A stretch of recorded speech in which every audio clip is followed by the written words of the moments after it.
新北市新增有一个60多岁做鼓的师傅王世坤，名声真好。伊讲这个鼓毋是即摆好用就好，必须要爱鼓品质，上界无嘛爱用这个30-50年，安尼才有级价。即摆后生嘛对着老爸咧学做鼓，后生讲爸爸真古摸，要求嘛真严，但是嘛因为安尼，因兜的鼓才会遮尔啊出名。今仔日咧看见台湾国宝师傅。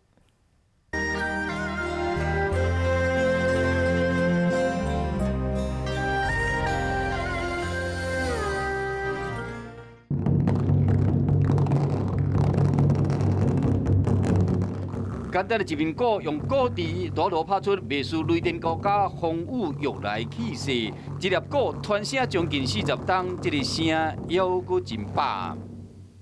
以声音来诠释他的性格啦，声音来形容，像这个曹操、关老爷子。 用鼓声来代表经典人物的性格，每一粒鼓拢是骄傲。王世坤充满自信，伫老爸过身后，伊接这间店，其实当时什么拢未晓。一个人为什么要让人家看扁？为什么要让人家看扁？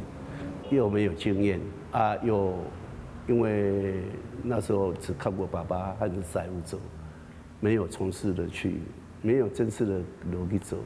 以无认输的精神甲古摸的个性，王世坤拍出知名度。故伫的心目中，毋那是乐器，更加是一种使命。要对自己负责。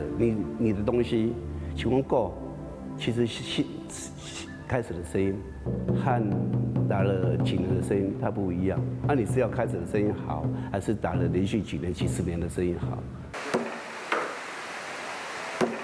要做好一粒鼓，毋是干那用手尔，还阁跳起伫鼓面，用规身躯的力头经这个牛皮，鼓才有够勇。一粒鼓毋若用3-5冬尔，是30-50冬。因后生王凯正依照因老爸老规矩，一步一步哪做哪学。验过采访这日天，顶鼓皮这个关键的部分，和别个气氛有淡薄仔紧张。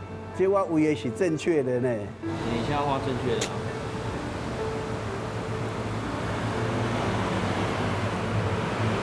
再补一个就好了，就没有错了。差一丝啊都袂使，王世坤提超过顶牛过，对这个后生来讲，因老爸毋那是严父，更加是严师。因为传统家庭的男人就是这样，就是父与子之间的阶级位阶非常的重。那基本上在工作上，我一定就是称他师傅。心态分寸要聊好，才有法度沟通。那其实几年的时间可以做到这样的一个名声，这样的一个地步。 就代表他的技术绝对没问题，所以不管爸爸再怎么龟毛，我也没话说，我只能一步一步照他所做的东西，一步一步一模一样的做，跟他一样的龟毛，才有可能维持这样的品质。鼓品质嘛，要有新创意，将传家鼓的精神浓缩变成道顶艺术品，用上个单纯的外形来表现。我只是想要我的下一代还看得到这样的一个传统产业。 传3代坚持，希望讲会使像鼓声同款，永远传落去。